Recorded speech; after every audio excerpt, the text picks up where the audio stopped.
dice that up for our stir fry steak salad. We can set that off to the side. And then we'll just keep working right at this silver skin. Just slide the knife right underneath it. Work your way right out. Then follow it right back. Lift up on it. Follow it right back. It's not important, as I said before, to take big pieces out. Just make sure you don't take any of the meat with you. Just go ahead and take your time. Slide right back. Okay, until we get every last bit of that silver skin off of there. Now that you've trimmed the silver skin, fat, sinew, connective tissue off of these tenderloins on the outside and on the underside, you're ready to start cutting your butterfly chops. Now, we already demonstrated a little bit earlier how to do the butterfly chops. Now, the best method for doing this is you can use your game fork, insert your game fork, and then depending on how thick you like your chops, that's the great thing, once again, about being your own processor. You can cut them however thick you like. Okay, we're going to start out here. We're going to cut these about a 3/4 inch thickness. All right, and now to do a butterfly chop, what we're going to do is we're just going to cut about 3/4 of the way down through the meat. Okay, and we're going to stop on the first cut. The second cut, we're going to cut the whole way through. Okay, now we can just butterfly those right open just like that. Just push on them a little bit, and that butterfly's right open. That is just a beautiful, beautiful venison butterfly chop right there. Okay, we can insert our game fork. If we want to go a little thinner, like for a breakfast butterfly chop, we can do the same thing. Just cut about 3/4 of the way down through. Then on the next cut, cut the whole way through. Same thickness, cut it the whole way through. And then just fold that right open, just like that. That is just a beautiful butterfly chop. Just a little bit thinner. If we want to cut them straight cut, we can switch over. We can use our big butcher knife. Do the same thing. We can just cut them straight cut, just like that. Depending on how you like them.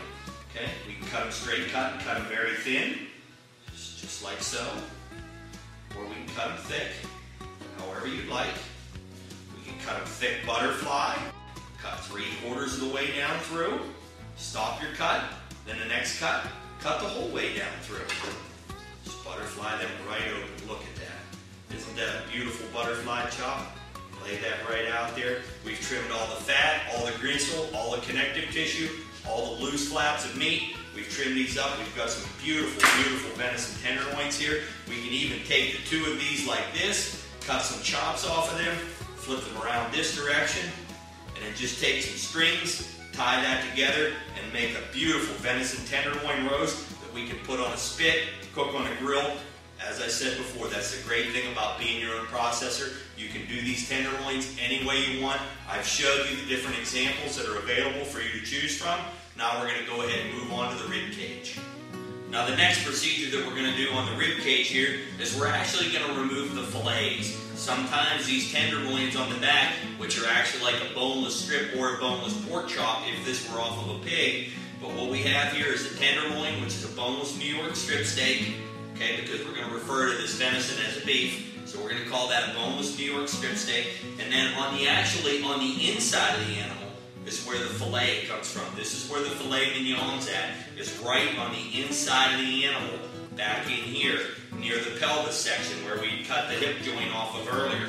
Okay, now you can see these two pieces of meat right here, and they're located on the inside. There's one here and one here. They're similar. They're like very, very small tenderloins, and we're going to remove them basically in the exact same way.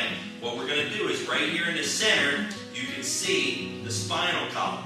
So what we're going to do is we're going to do the same thing again. We're going to cut right down the center, just like we did before when we came down the backbone. We cut right down the center.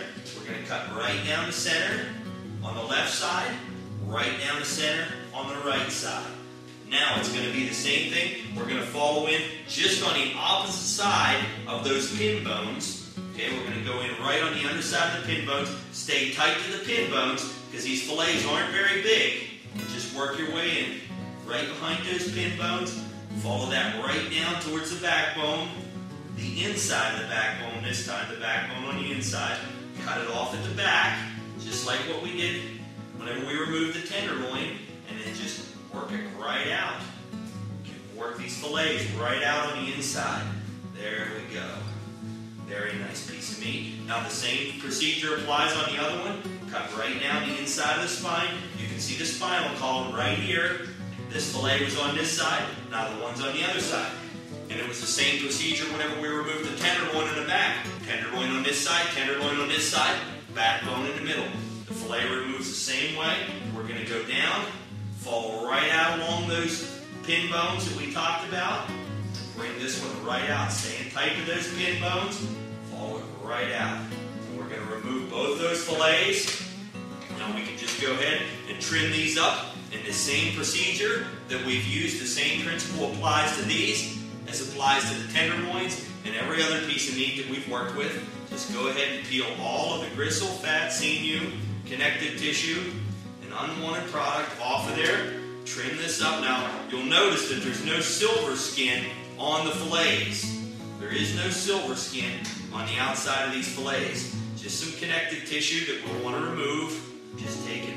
We've got a few small bloody areas here. We're just going to take it. Remove those right off. We don't want to dip in there. Take those right off. You can see this fillet is so tender, it's actually pulling apart in my hands as I'm working with it here. A very, very tender piece of meat here. Working your way along there. All right. Trim that out very, very nicely. These up very, very well. It's a very nice piece of meat. We'll do the same thing here with the other one. We'll just go ahead and peel that connective tissue back off of there. Okay, peel that right off.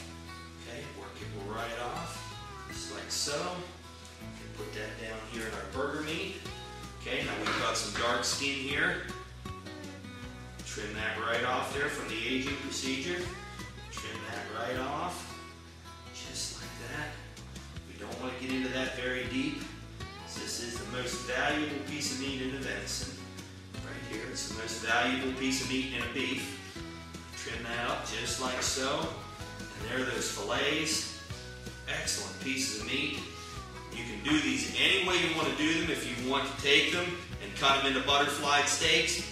But because they're only about an inch thick max, you can actually grill these right on a grill just the way they are without cutting them into steaks. And these are excellent, excellent just the way they are. There is no exact science to removing the meat from the rib cage. All I do is stay flush to the ribs, similar to the same way that we took the tenderloin out, staying to the ribs, following it out, and then down into the backbone. What I do now is I just bring it this way and follow it around to the brisket, just staying right tight to the bones and following it right along here. Now there are some pros and cons in going in between the ribs. Now you know yourself when you process your animal, when you field dressed it. If you happen to puncture the stomach or you happen to puncture the intestine, either in the gutting procedure or during the harvest of the animal. Now if you've done so and you've punctured the intestine and any of that bile juice has run throughout the inside of this animal, I would strongly recommend that you don't worry about the meat that's in between these ribs. But as I said, you harvested the animal yourself. You know what kind of job you did field dressing it, and you know what kind of shots you made when you harvested the animal. So use your own intuition there, use your own ideas, and if you think that you can remove the meat from in between these ribs without causing any damage or harm to your family, go ahead and remove these rib cage, remove the meat right out from inside the ribs. But that's up to you. So just follow this right along here. There's no harm in using that meat that's in between the ribs. As I said before, as long as the animal was cleanly field dressed and as long as he was cleanly harvested. So we're just going to follow this right along here and remove all this rib cage meat. Follow it right down. And here again, we'll take each one of these sections of meat and we'll follow the exact same procedures that we followed the whole way through the entire video.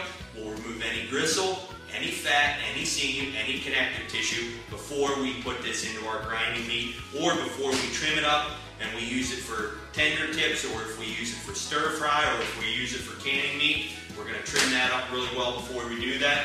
We'll flip this animal to the other side, okay? And we'll follow the same procedures on this side. We'll just follow this right down now. As I said before, we followed it this way, into the backbone when we removed the tenderloin. Now we're going to follow it the other direction. We're just going to skin this right off of here, staying tight to the ribs. Skin this right off of here. Follow right down long, stay real tight to the ribs. This boning and fillet knife works very, very well for this, because here again, it's got that really nice flexible blade, so it's really nice to stay right next to these bones and bring that piece of side meat right off of there, just like so. Now, as we said before, you know what type of harvest you made, you know what type of field dressing you did, so if you're comfortable with that, you can go ahead and follow these ribs right out.